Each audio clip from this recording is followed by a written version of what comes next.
Today we have Dominic Romano. Is it Romano or am I saying it? Yeah, you got it. Romano. Romano, like the cheese. Nice. Yeah, it's a fantastic name, and he is a fantastic producer. Um, Thank you for coming in today. I'm super excited. I'm honestly like a little nervous because like I get really giddy about having the opportunity to talk with other people who are just as passionate about music as I am. But yeah, tell us a little more about yourself. Like, what got you into music? Yeah, first of all, thanks so much for having me. I'm excited to get to chat with you as well since we've been talking for a little bit and I've been following your music and it's been exciting to get to kind of see the growth you've had and then get to talk to you a little bit more. Like you said, I'm a producer mainly for like singer-songwriters. I work with indie artists all around the world. They send me their music and I help them kind of create records that they're going to be excited and proud of. I got into this from being a songwriter myself. And so my first times working on music were me trying to record my own stuff and failing miserably and then trying again and again and again and then going to school for it. I went to Bennington College, got like a degree in music and recording arts. And that was all, part of my process. And then I've been working for just over 10 years now as a producer and engineer. Lately I've been doing more producing, more creative work producing than technical engineering, but it all definitely feeds into each other. Mm-hmm. I definitely know from what I've seen you put out, like that's the area you're the most passionate about. Where like adding different instruments into the song and contributing to the arrangement and all of the different layers. Um, and you have like an excellent grasp of when to do more and when to do less, and having a really good idea and always going in with intentions of like how it's going to contribute to the emotional impact of the music you're working on. So, is there anything in particular that you think made you gravitate towards the production side over like the mixing or mastering side of things? Yeah. I mean, I really like mixing. I have mastered stuff. I don't claim to be like the best mastering engineer in the world, but like there's people who have spent years making that their like expertise, and I haven't done that. But I really love mixing as well. I think producing, I think producing allows me to express myself in a way that I really enjoy. Um, and and I get to bring more of myself into the project than I would in mixing. Um, and so again, I like mixing and I definitely mix records that I haven't produced and I enjoy doing that. Um, but there is something lovely about the process of production, about connecting with an artist, about taking the time to like understand their vision and then having it be a collaborative process where I bring my vision in as well. And that like human connection element of production is just really feeds my soul in a way that I can't match with any other job on the planet. Yeah, yeah. I do love it quite a bit. For me, I feel like because I love mixing and production as well. I feel like when you are familiar enough with mixing, it kind of becomes like an instrument in its own way, um, of how you're shaping things. So I can definitely um, see how like there's the cross there. Like they're both like super enjoyable, Yeah. like contributing to the feel of the song. I definitely like mixing engineers that have a producer's ear because I do mix stuff myself that I work on, but I also have mixing engineers I work with that I send stuff to. And a lot of them are also pretty good producers themselves. What I mean by having a producer's ear is a ear for what the song emotionally needs, not just sonically needs, and mixing with that intention. You can do a technically perfect mix where all the instruments are audible and it sounds good, but it doesn't have the feel that the song needs. And so I think that's that's what I try to bring when I do mixes. That's what I try to bring to the mix. That's what I like to see in the mixes that I hear and the mixing engineers I work with. Nice. Yeah, I that's something I've actually heard a lot from other engineers I've talked to, where they've had times where they didn't maybe communicate enough with the producer when they were sent something to mix, and like Mm. producers are usually pretty good at mixing themselves, and they're just sending it to a mix engineer to kick what they already have up like a few levels, rather than Yeah. completely like shaping or changing like the feel that was intended by the producer like a little too much. Um, and Yeah. in that regard, like, what do you think are some important things to discuss before moving into a project, whether it be with an artist or an engineer, to make sure that you're on the same page for the direction the song is going? With an artist, I always discuss what the song's about, which seems like a really basic thing, but I apparently not a lot of producers do that. They're just like, yeah, send me the song and I'll do whatever I think. But they don't like take the time to be like, hey, where's this coming from? What's the story behind the song? And then along with that, what's the feeling that you want the listener to walk away with? And the listener can be the listener in this case can just be like yourself when you listen back to your song. What's the feeling that you want to walk away from this with? I end up inferring a lot of emotional nuance that informs the song from that conversation. So that's probably like the first thing that I really want to discuss. From there it really varies. That's the like the center of it. What about you when you start working on something with someone? With finding the emotional center of the song, I think my process when I'm making music for myself can be a little different than when I'm working with others. Because when I'm creating stuff for myself, I find I never actually know what a song's going to be about until it's finished.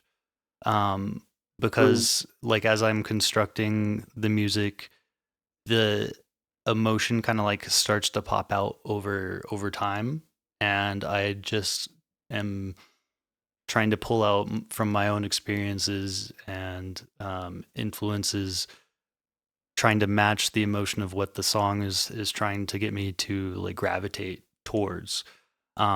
Versus it can be like completely flipped from that, where if somebody is coming to work with me and they already have the intention for the song, then the music is molded around it, like intention that was set like initially. Um, Mhm. and yeah, I think there's a lot of interesting ways to approach it, because sometimes uh, when I'm doing the more improv style of writing, I have to like question like why something's coming out of my subconscious, and actually like reflect and be like, well, are there some things I need to like work on or reflect about? And that's been Yeah. interesting, but Do you think that there's like space to have artists work the same way that you say you work with your music, in the sense of like,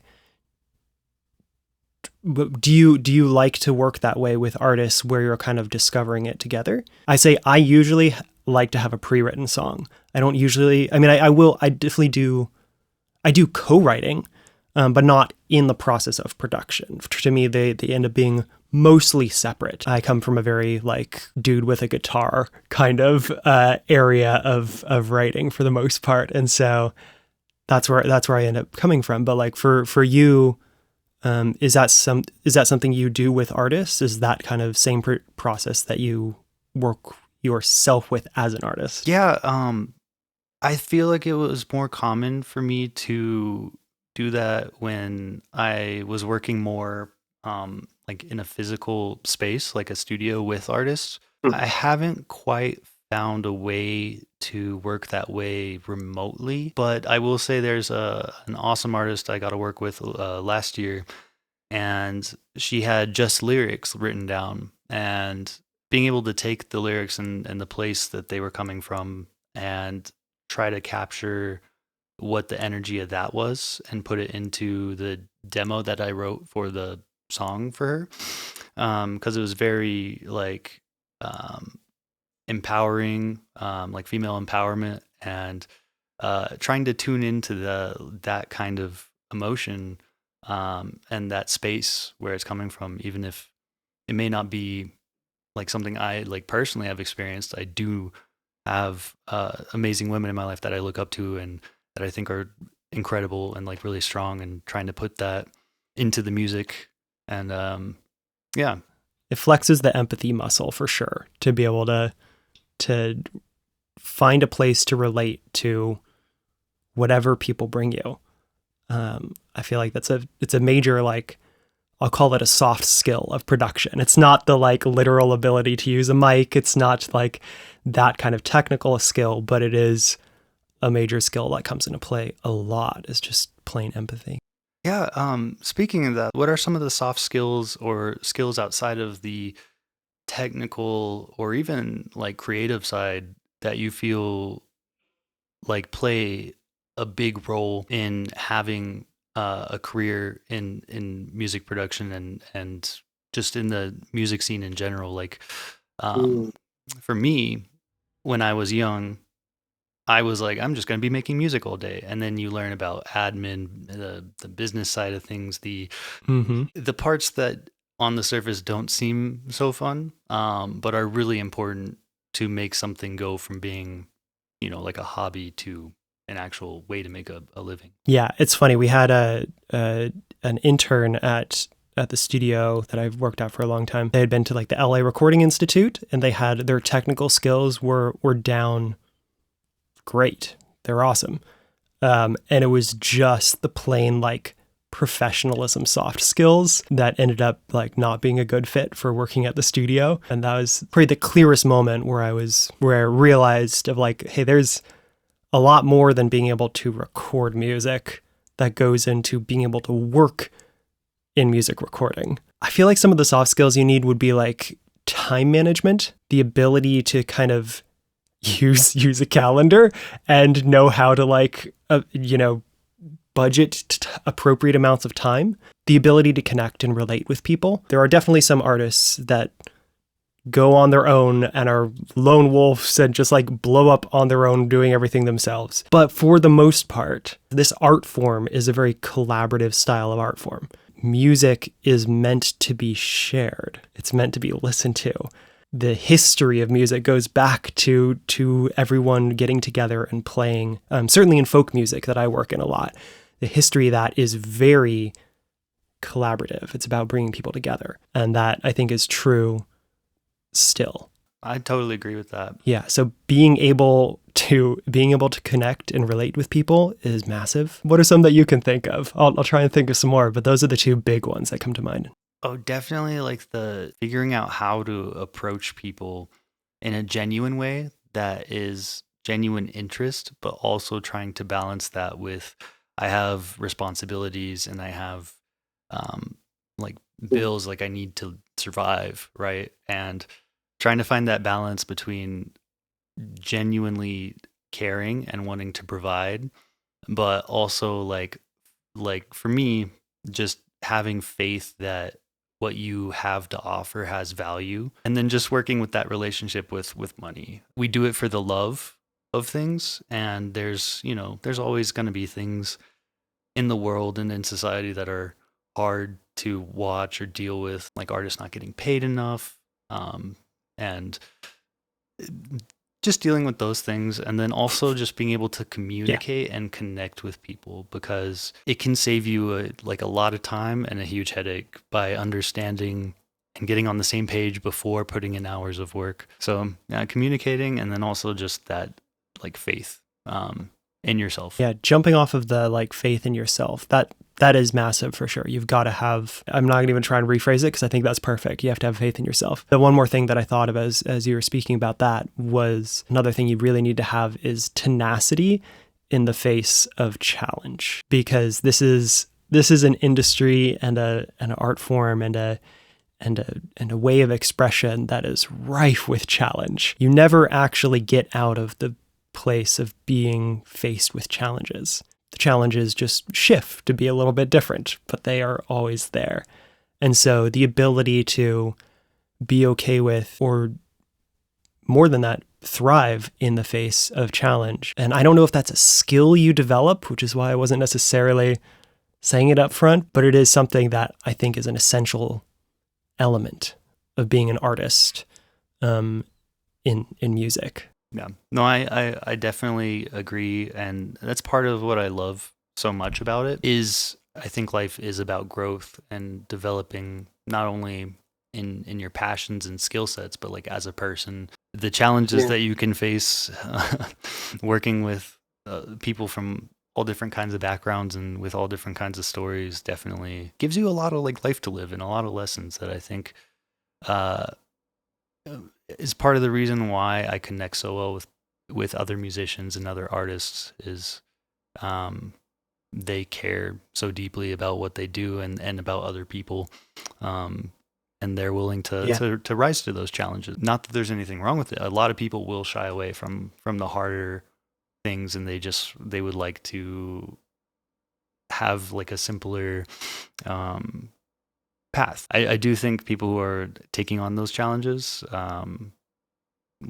always grow so much as people and have a lot of insight and empathy too. And speaking of empathy, like I know it can be hard sometimes to tune into the emotions of the music we're working on, especially if they seem conflicting with what's going on in our own personal lives, right? Like if we have been sent a love song to work on while we're going through a rough breakup or somewhere where there's like kind of conflicting emotions, what are some ways that help you tune into the emotion of the song you're working on and either separate what you are feeling in your own personal life and moving into the present moment of the music? Or are there ways that you kind of try to incorporate that into the creative choices that you make in a way that's not necessarily conflicting with the work, but adding a flavor and perspective that actually brings things up a little bit? Yeah, interesting question. I think working asynchronously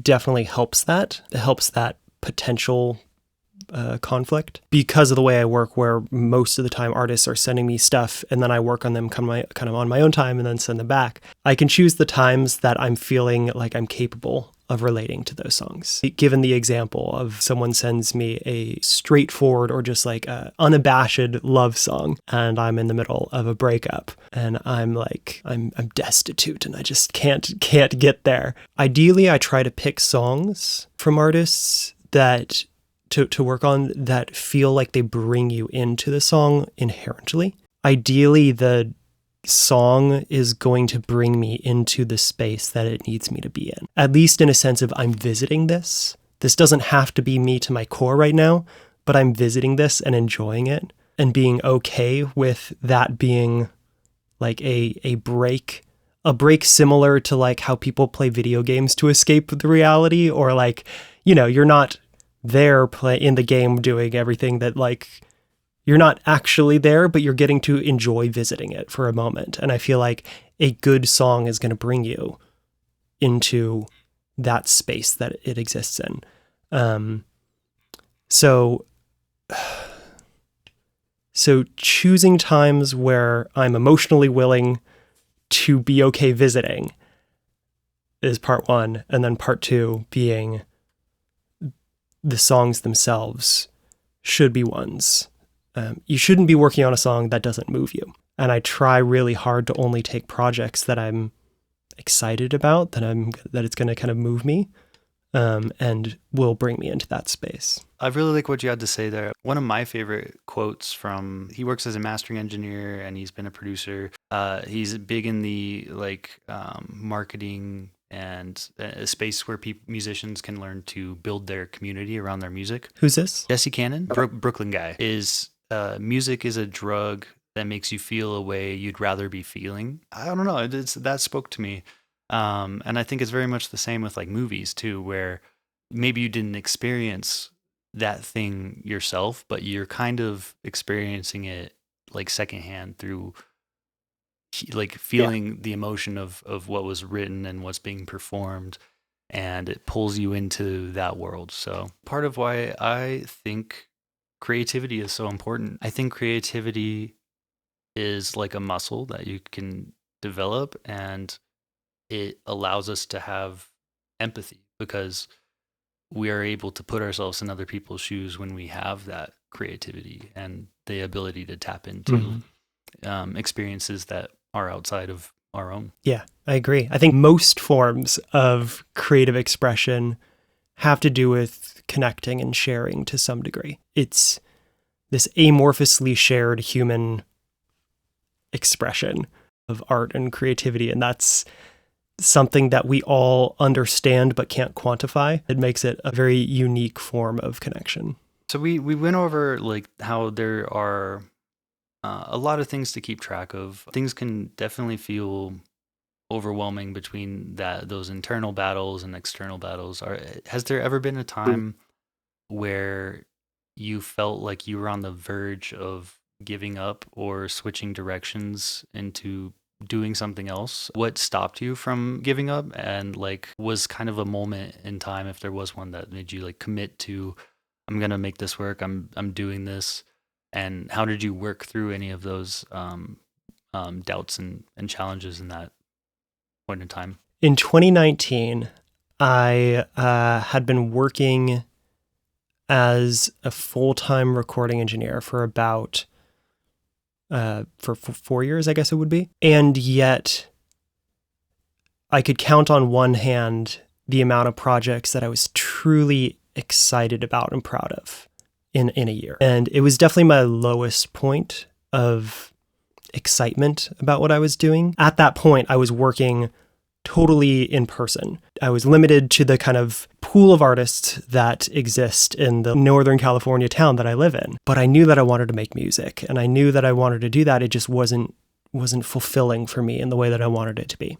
And part of that was like, even there were great artists, but they just didn't have a budget that to really do what they wanted to do to its fullest extent. So funny enough, the pandemic came crashing in.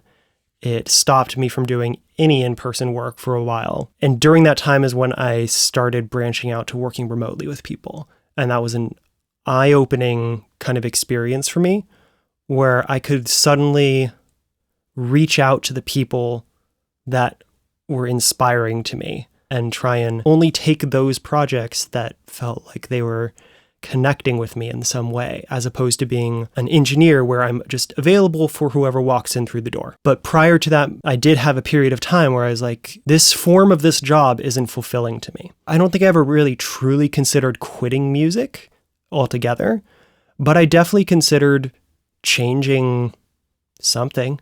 And so if I were to form this back into like some sort of advice, not that we should have another pandemic to do that specifically, but try to take stock of what it is that you find fulfilling about your job and what it is that isn't working for you. And then there are ways to morph it if you are willing to work for it to make it more towards the fulfilling side. And I feel like that's the thing that changed that for me in that moment, was that moment of uncertainty and of challenge, being able to be willing to do the work to reinvent. Because I think that also goes back to just generally in the self-employed creative field, like you've got to be willing to do the work yourself, because people are not usually going to throw the right opportunities at you. You kind of have to help create them in some way. That 2019 was definitely an interesting year. I was in actually a very similar kind of situation where my mentor in the studio I had been working at since 2016, he decided to take a life, like a career change, and sold the studio to someone else and went to Thailand to learn like software engineering. And he's doing great with it. Really proud of him. Cool. But I started building a relationship with the person who took over that studio, and right as I was kind of figuring out where I belonged in that space, the pandemic hit, and a lot of stuff was just slowing down as far as the in-person side, and just having to figure out what I wanted to do and where I was going to go with music. I think that was a big point in time for a lot of people to reflect on what they really want. Yeah. It's not often that the world functionally stops around you. Hopefully. Hopefully. So I think I think it was a big moment for a lot of people. So, switching gears a little bit, I think it's important to have some time outside of the studio and just go out and live life because, like you said, music is about connecting with others and sharing, I think, some of those life experiences that we have because those are the things that we write about, that we're passionate about. What are some of your favorite vacations that you've taken or trips outside of the studio where you've gotten to give yourself a little break and just enjoy the outdoors or life? I'll give a couple different ones because I think they play different roles in my like centeredness of my existence. I try every year to go backpacking, and I'm usually successful in that, barring California wildfires or something being unexpected. But other than that, I'm usually successful. So I try to get out to the middle of nature, and thankfully there's like no cell reception. There's nothing for me other than to be and appreciate the world that exists out there. So that's a certain type of trip that I kind of take. Then if I remember back to some other like really great vacations we can go on, like I went to Italy for a month. When I graduated high school, both of my parents, who were divorced, worked together to bring me on a trip to Italy, which is Italian heritage here, Romano, in case that's not obvious. But they were able to kind of bring me there, and I got to spend like a few weeks with my dad, a few weeks with my mom, and then I spent like a week with a foreign exchange student that I had met back in high school a few years prior, had been there. But got to go all around Italy and see some of obviously a lot of historical sites. And then I got to go to a jazz festival in Perugia. That was really, really awesome. I got to see B.B. King live in Italy. Incredible. That sounds incredible. Wow. Yeah. Yeah, definitely like a core memory kind of a thing for me. He's a phenomenal guitarist. Yeah. He was definitely a king of doing more with less. His ability to create melodies that were so exactly what they needed to be without doing more is something that like always stood out to me. His love for his instrument, his literal love for Lucille, his guitar. I don't know, he's a very warm kind of a figure, and so clearly deeply invested in the music that he created.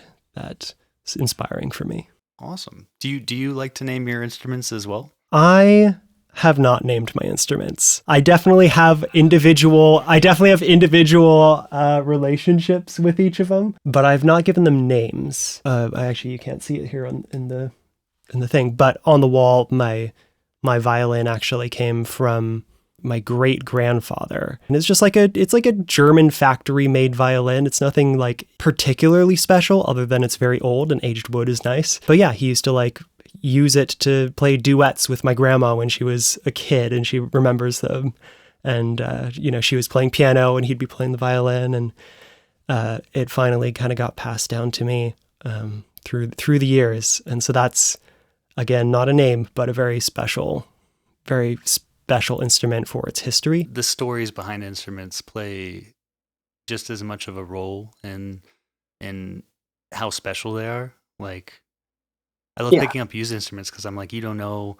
Like, I thrifted a piano for $50, and it's still got like kind of like labels on some of the keys. So obviously, it was used as to teach people, just to reflect on like the stories that the instrument probably has is really cool. It's one of the things that I love about real instruments, as in physical instruments, I should say, that you don't get for software creations, is that kind of story that comes behind them, and that history, that age. Some of it is probably even just in our heads, but the narrative surrounding it shapes how we think of how we're playing, and so it does have a physical effect. I think it's one of the things that gets lost a little bit with virtual instruments, and they're awesome. They're awesome. I use them all the time. So I'm not saying don't use them, but I love to have at least a few instruments that are real and connected to the history of the world and people and musicians in some way.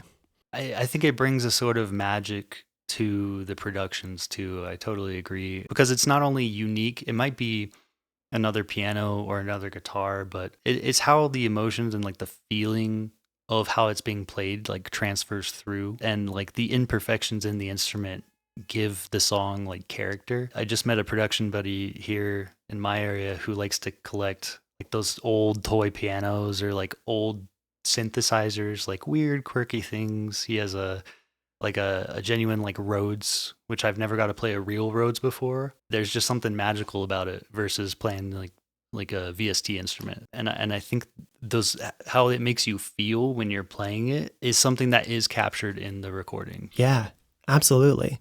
I haven't announced this online yet, but like the studio that I'm working with for in-person sessions, I've been at the same place for 10 years. They have closed down at the beginning of the year. Closed down as in the owner just wants to repurpose the space. This other studio that I've been talking with was built by like a studio architect in this house in the 90s. And there's been a lot of different producers and engineers that have worked there over the years.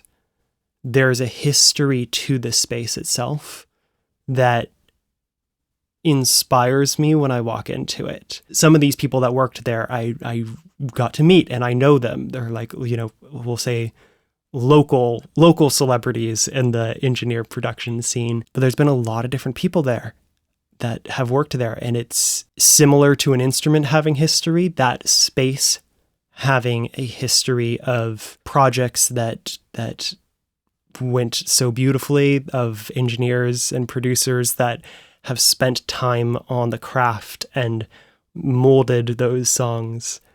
And, you know, there's the physical gear, there's a like big old Orem board and like the actual racks of gear. And it's the place having a history is inspiring in its own way. Similar to an instrument. I think that definitely makes sense. It's part of why I actually started my portfolio from scratch, because a lot of the songs that I made with artists at the studio in Austin was very much the sound of that studio. It's the rooms, it's the equipment, it's just, it has its own character and kind of vibe to it. I think that definitely shapes the way the record ends up sounding. Yeah, it has to. But I could imagine, you know, like if you go to Abbey Road, to be in there would just feel inspiring, because the remnants of that creative energy and the history of it that kind of come through, even beyond just the rooms and the gear, the excitement and like the magic or the like spectacle of having, just being somewhere that a lot of other people that you look up to have been. Yeah. The narratives that we tell ourselves about the place that we're in or the instrument we're holding is incredibly powerful. It shapes everything we do in music creation.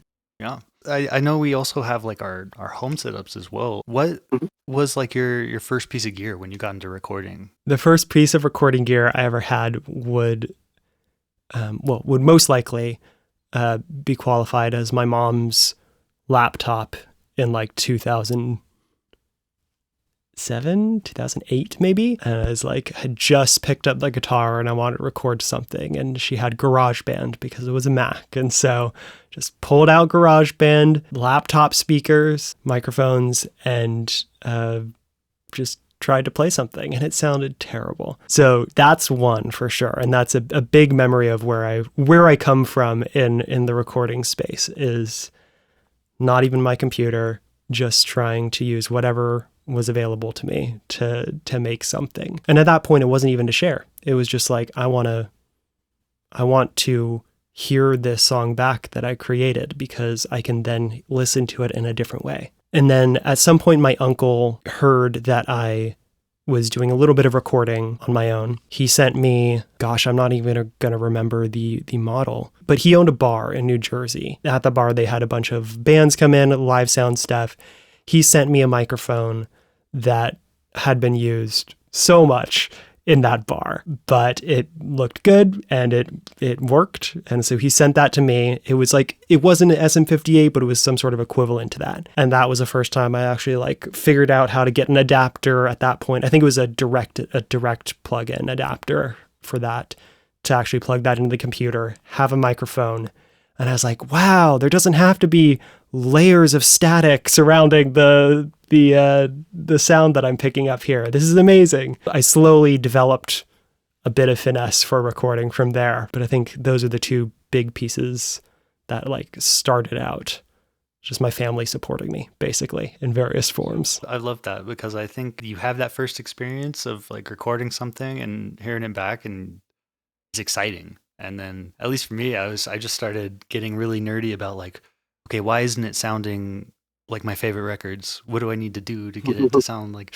And you just kind of go down the rabbit hole, and it's exciting, it's fun, and then it kind of ties full circle back to like why you were making the music in the first place, which is just the expression and emotional connection. So do you have like a favorite piece of gear that you use currently? I mean, we've talked a lot about instruments. I love instruments themselves, as I consider them pieces of gear because they all create their own sound. But we've talked about them quite a lot, so I can get nerdy about like literal gear. I have a Neve Portico 2 master bus compressor or master bus processor, which is real fun. Put it on the master bus as you would a plug-in. You just have to run it in real time, and then it sounds great. It just brings a little bit of that like Neve magic into the song. A little bit of extra high end, but that's really smooth and some warmth, and it has a little bit of like stereo manipulation. That's definitely been my most recent gear obsession, is just putting that on all the projects that I'm also mixing, getting to put that on as a final thing and just have it glue it all together is lovely. So that's definitely one of mine. Awesome. Like for Masterbus, that makes a lot of sense because the warmth and polish on all your mixes like definitely give me like the way your ear works out mixes and Neve I could see working together really, really well. Both you as like a person and Neve as like the character is known for are both just very like warm and like well-rounded. While we're nerding out about gear, the studio that I just mentioned is no longer going to be in effect, but I have been working at for 10 years, had a couple of vintage 1073s. This owner had bought them, co-owners, there were a couple, they were like they're big in the like Bay Area music scene in the 80s and 90s. And so they bought these or acquired them somehow in the 80s. So they're like super vintage Neve 1073s, and they sound wonderful. I'm going to miss those preamps for sure. I've mostly worked on like collecting like microphones and like upgrading my interface. I think the first piece of gear I want to go after when the time is right is a distressor. There's just something about those compressors that are just very versatile and like you can do a lot of things with it. And I like turning like real knobs. Like working in the boxes is totally fine, but just like a VST instrument versus like a real instrument, and then like a plugin versus an actual hardware unit, I think they have their own like character and the way that they process things. It does kind of like even unit to unit has its own little, maybe very subtle, but its own kind of flavor like to it. And I think the gear that we decide to pick up and invest in really play a big role in our sound, and it's part of beyond just like the sonics of it. It works into like how we like our tastes and our visions for projects. It's kind of cool. It works like in tangent. It works together with the engineer. Like it makes sense when you hear their sound and then like what they choose to use. Like this is an SSL guy and like he likes to do this, and it very much has that sound, and that complements the way they work. I try not to get too nerdy about the gear side because I do need to like make sure I'm connecting with, like the music itself. But I think the more familiar you become like with the gear, it kind of like can merge together. Of like I'm choosing this because of the character that it has. It should be used, in my opinion, it should be used for that purpose, for sure. You understand the way that the gear works and the characters that it brings, and therefore you can use it in musical ways for the song. So moving back into your productions and aspirations and goals, like what is an ideal project for you? Like what would be a dream project? Anything from like a band you'd love to work with, like a studio you'd love to work at, or like an overall concept or like vision for an album that you haven't already done yet, like moving forward? Yeah, every album I've worked on so far is also goes on there because I love everyone. I think a few artists that specifically come to mind would be like Hozier or Phoebe Bridgers, or like some sort of singer-songwriter that is just like at the top of their game and so uniquely themselves. Those two come to mind, and I could list off so many other like singer-songwriters that I love as well, but like they embody that living in their own music so very fully, such a unique kind of sound for each of them, such a unique voice in terms of their writing style and literal voices. That always inspires me, that kind of approach to music.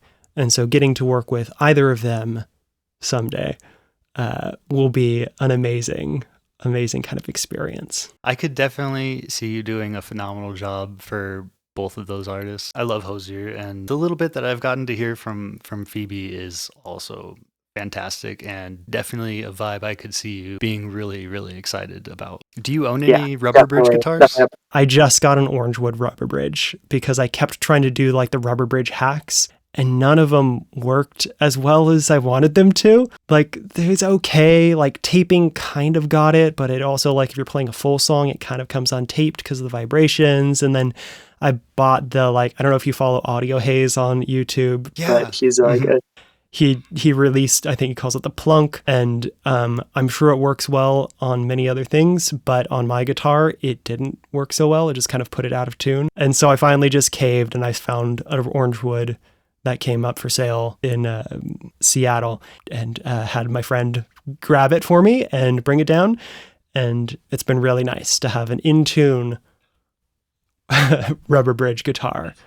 And so definitely inspired by the Phoebe feel on that. Yeah, I'm excited to see that get implemented in your productions moving forward. It's going to start making appearances fairly soon, fairly shortly. Something I've started to get into more and through this past year was playing more music, like with others. You know, outside of like working with other artists on their songs, it had been a while since I made my own songs, like just kind of jamming with other musicians. And there's just something magical about, even if it's not like meant to be like captured or performed in front of an audience, like just playing music with another person, like the connection and community with it is something that I think is always going to be needed. That's why I have faith that the generative AI stuff is never going to replace people or musicians or artists. On the surface, it's impressive for what it is, but it doesn't have the depth that I think people need on either end of either experiencing it or having depth in their own craft. But it is something that is here, and I'm curious to what your thoughts are on how you see it changing the industry and what artists can do moving forward on whether what they need to do to compete with it, or if they shouldn't even consider it a competition or anything they need to be worried about. It's a complex issue, the AI stuff, because it's definitely one I've been considering. Don't know if I have the answers for it. The things that I've been thinking with about it, I think it's going to kill the pop industry for sure. So I think for the most part, it's going to be hard to compete with. The music itself isn't that great, but the forces behind it, Spotify wanting to promote it so heavily, is going to be hard to compete with. So it's less even about the actual creation of the music. I think that's why it's trending right now. There are like big hits made by AI artists right now. And I think it's because it's being pushed, and it's because of the way people listen to music now is less about connecting with a specific artist and more about mood curation. And AI can do that. It can create a song that has a mood to it. At least for me personally, as soon as I realize that that's an AI song, it loses any interest for me because I'm interested in artists. So that's one thought. I do foresee live performance becoming even more critical as a way of connecting with your fans. I think that experience of going into a space, a physical space with other humans and listening to someone pour their heart out is going to be something that's irreplaceable by AI. That's the thing that will really hold quite strong and become way more important. And then recordings will still be important for those artists and the fans of those artists to have ways to kind of re-experience some of that thing they had live. I think the other thought of like within the world of production, what I see happening right now is AI can create a song with an idea that you tell it to create. I looked into it a little bit when it started to kind of boom a little bit and just be like, what's going on with this? What I didn't feel like it could actually do is hear an existing song idea and like really understand it and kind of create something that's fitted to it. So it can mimic the idea of a fresh new song, maybe give it specific lyrics, but if you want it to actually listen to a song you've written and created, it doesn't do that. At least in my experience, I have not found it to do that very effectively. So I think that for the moment, until it develops further, in the world that I exist in, which is helping singer-songwriters kind of create songs that they've written in ways that feel connected and meaningful, it's not ready to do that. And I kind of hope that it doesn't become ready to do it in a way, because it would kind of cheapen the experience. I think it's big. And I also think that it's for people who appreciate that depth, it doesn't have it. It's very surface level. Where I worry is that people are going to become content with the passive listening, with the playlist that'll be pushed by Spotify and play the artificially generated stuff. And we do see that happening. And I feel like it is very astroturfed. Like they're trying very hard to force us to be okay with it. Kind of like they've done with, I don't know, like back in the day when like people were listening to more radio in their cars, they'd play a song over and over until you felt it and got it, and now it feels nostalgic. Yeah. But I don't think it's gonna work the way they think, at least to me, because I feel like the tastemakers and the people that adapt music early on are the ones that can feel that depth and that do hear those differences. And so I still have faith that people can hear that.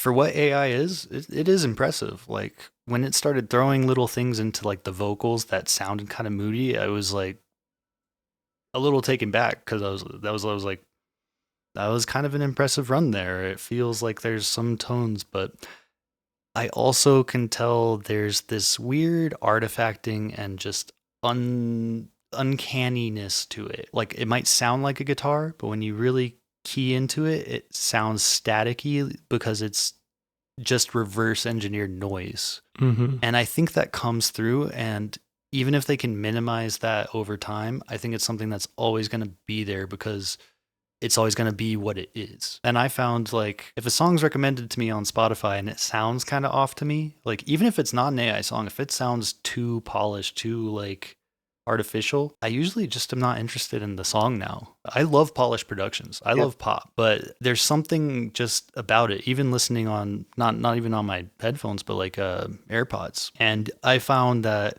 the majority of the time, I can usually go to the artist page and see and confirm my suspicions with the visual artwork, because the visual artwork also has something off, uncanny about it. And I've noticed that even in animations online, when an animator pours their heart and soul into an animation, it has this depth and this thing that kind of kicks you in the chest that you can feel.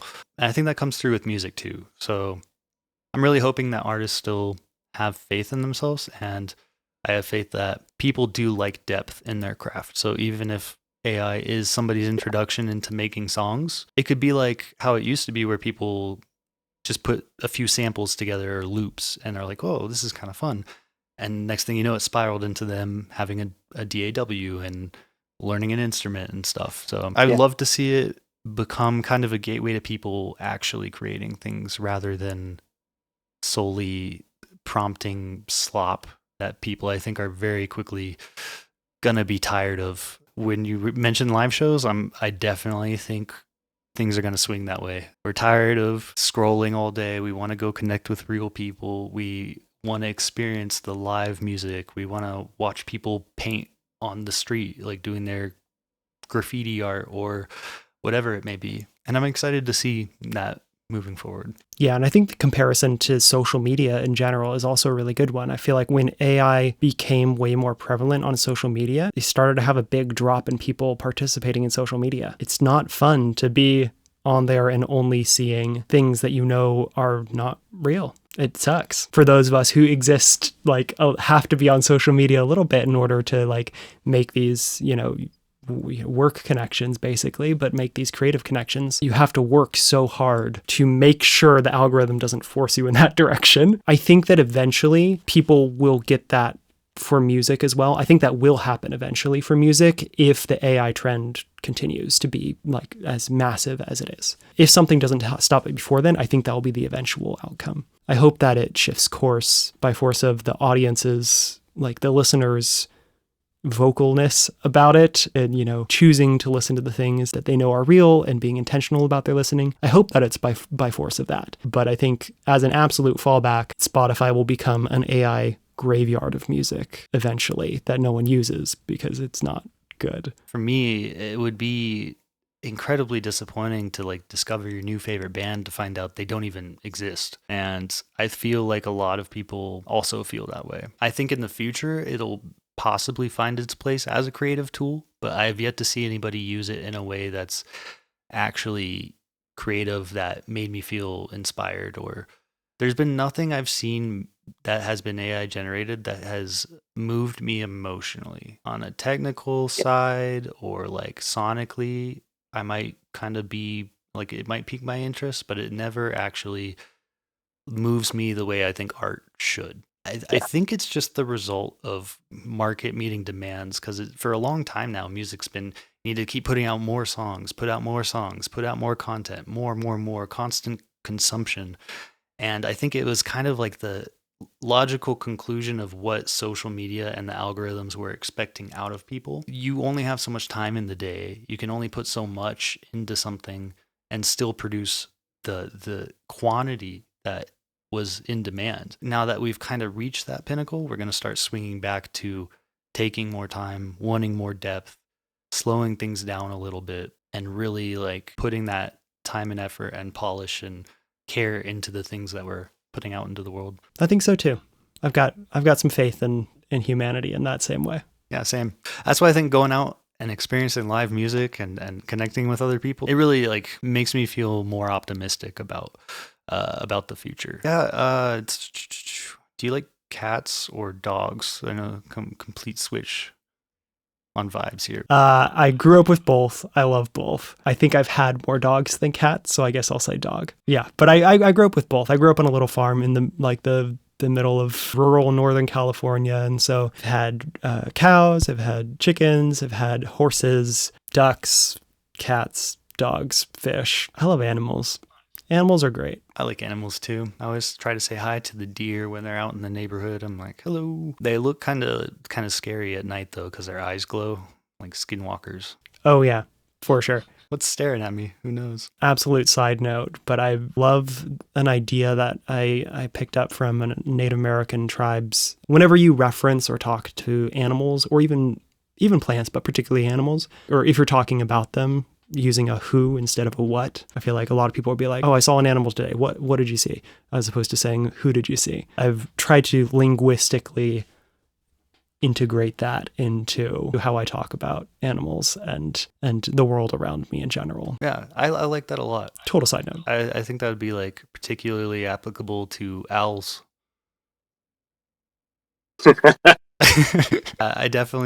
love that. Like the who rather than the what gives it more of like a connection and value to like the life that it has. What has a very different undertone and like connotation to it. So looking at this kind of work where we find ourselves like sitting down a lot. There are studies showing it's not the best thing for your health to be sitting all day. People don't typically think desk job when they think music, but it is a lot of sitting down and working with equipment and computers. What do you like to do as far as like making sure you're stretching, getting physical exercise in, and then also looking out for your nutrition and making sure that you're giving your body the fuel it needs to stay in tune with your work and the projects that you are involved with? All right, Dominic, the lifestyle influencer, is coming up here. I mean, I think one of the big things, like very practically, is I did get a standing desk and it's been awesome. Yeah, people don't think of musician as a desk job, but certainly producer,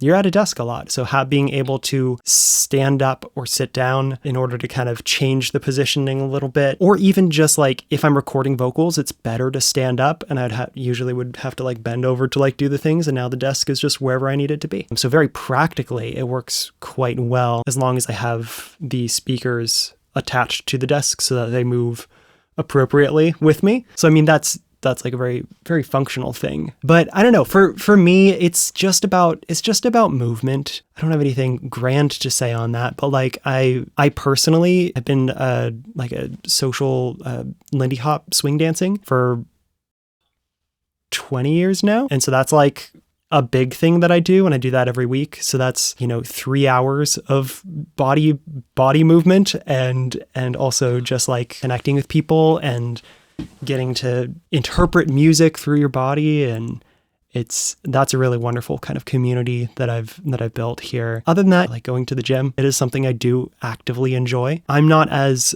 regulated about it as I think would get me the most gains, but it's just something that I do a couple times a week. Some weeks, if I'm really pressed with deadlines on stuff, I do a little bit less. But I do find that it's amazing that when I'm like overwhelmed and my ears are just kind of like shot and I like have too many things to work on, how stepping away from the project, getting the heart rate up, moving of some sort, using muscles, it's a form of meditation in a sense that like you have to be very present. At least I have to be very present when I'm doing any sort of activity.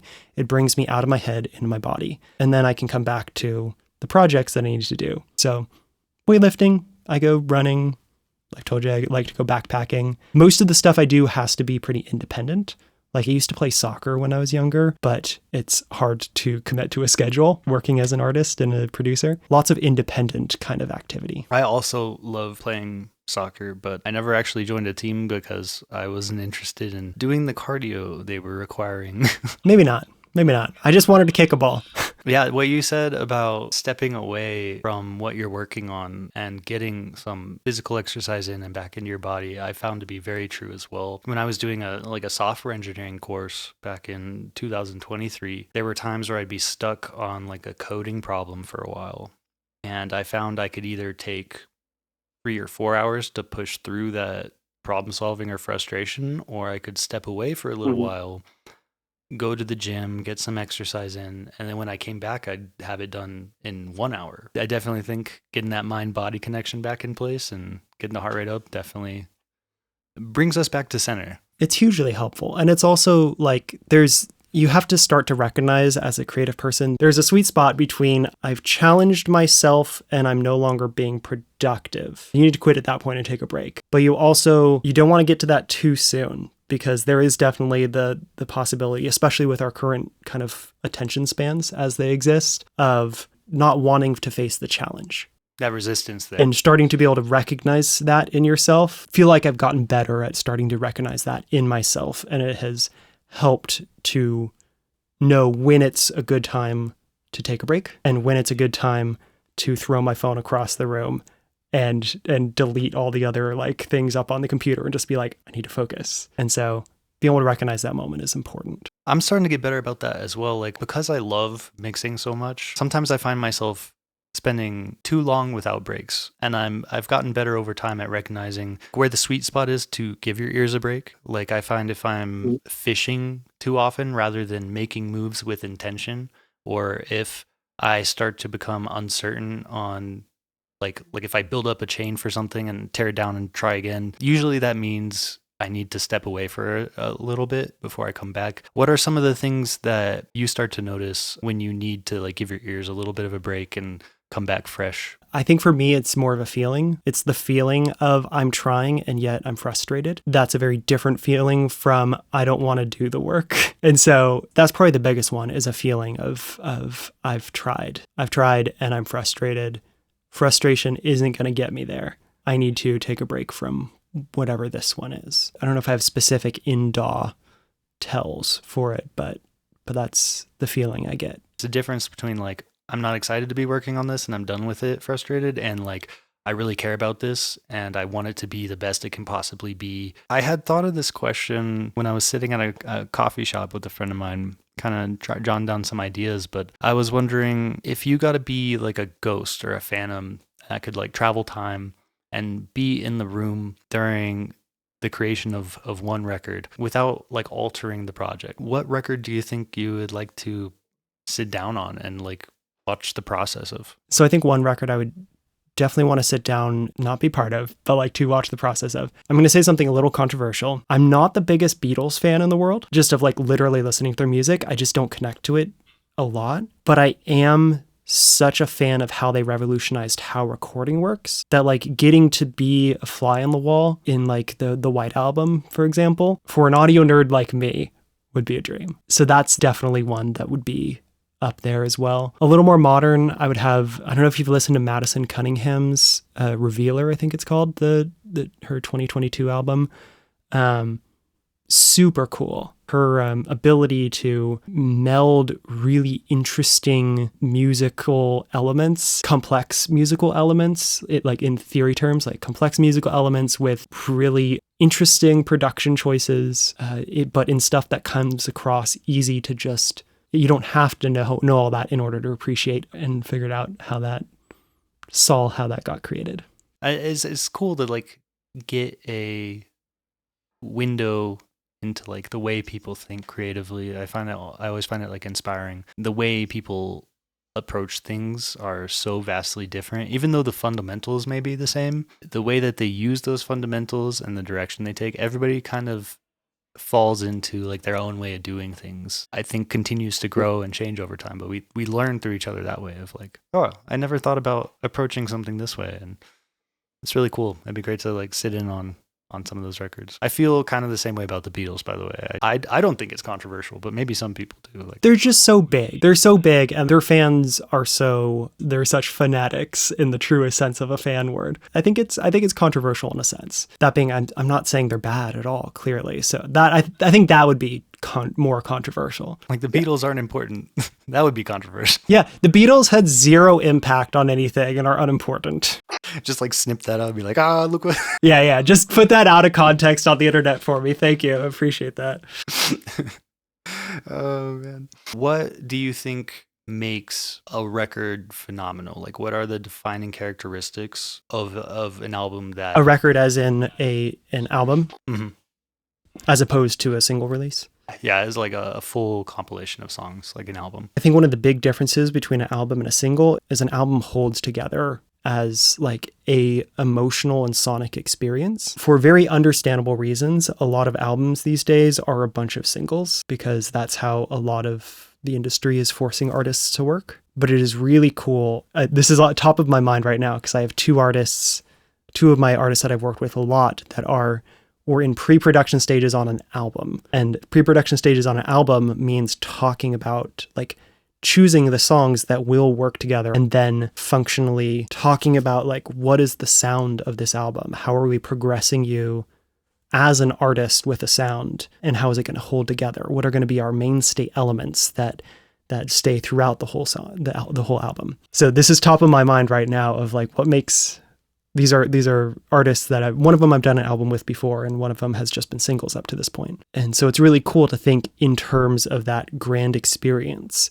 And even though they'll release, singles, and then the album will come out with a few more songs on it, it's still going to hold together. It's an exciting challenge to get to do. I think the cohesivity is the biggest thing that separates a bunch of singles from an album. Yeah, there's something very special about the albums that do tell a story or are sonically cohesive in a way that you can listen front to back and it'll be a whole experience. With TV shows, like there's the episodic TV shows where like you can watch them in whatever order because it's kind of just versus like a series where it's telling an overarching like story throughout like the seasons, right? And they're both valid, but it's just a different mindset of like when you're going into it, like, okay, what's going to make this all tie together? It's something I hope to be able to work on more often soon because there is something very fulfilling and rewarding about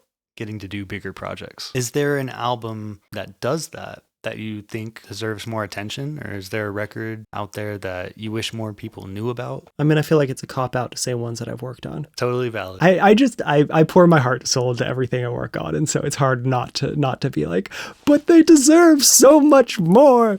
I think I will shout out my artist Luna Keller. She put together a concept album called Ocean Inside of Me, and the amount of through line thinking in that as an experience was really wonderful to be a part of, and is, as a listener, pretty amazing. And I think an extra fun thing about that is she also shot a bunch of music videos that were also a through line storyline. You can go onto YouTube or wherever and look up the Luna Keller Ocean Inside of Me and watch basically a movie of the whole thing. And that just speaks to the kind of lyrical and thematic cohesivity of that. And I think hopefully sonic cohesivity of it, and that the strength of storytelling that she brings to bear. I love when artists are able to do that. I think moving forward, an artist being able to build a world to bring people into is going to be huge. And the whole only releasing singles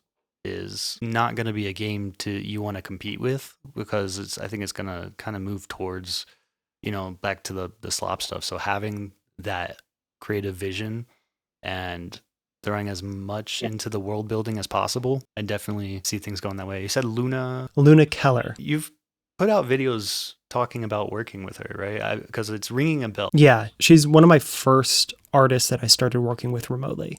So I've worked with her quite a bit at this point, but she's awesome. Yeah, I'm definitely going to have to go check out that album. There's just one more thing I wanted to say before we wrap this up. If you had one primary or solid piece of advice to give somebody who is looking to dive into the world of production and doing music as a career, what would you say as your main takeaway for someone just entering this space? Create more. Don't worry about failure, whatever that failure means to you. Most likely you're not going to be able to be someone that everything you do hits big, and therefore just pour your heart and soul into what you do and be okay doing that a lot of times. And then one thing will hit. People will connect with at least one thing at some point, and hopefully from there it will grow. You've got to love the process of what you do. Yeah, I totally agree with that. And I think loving that process is so important, because everybody's journey is different and there's no finish line in sight. It's just at least from my observations, it's like endurance. You never give up on yourself. It's an ever moving goalpost for sure. Make sure you like running towards it. I had a fantastic time. Thank you so much for taking time out of your day to join me and do this interview. This was Dominic Absolutely. Romano. He is phenomenal. I'll link your pages.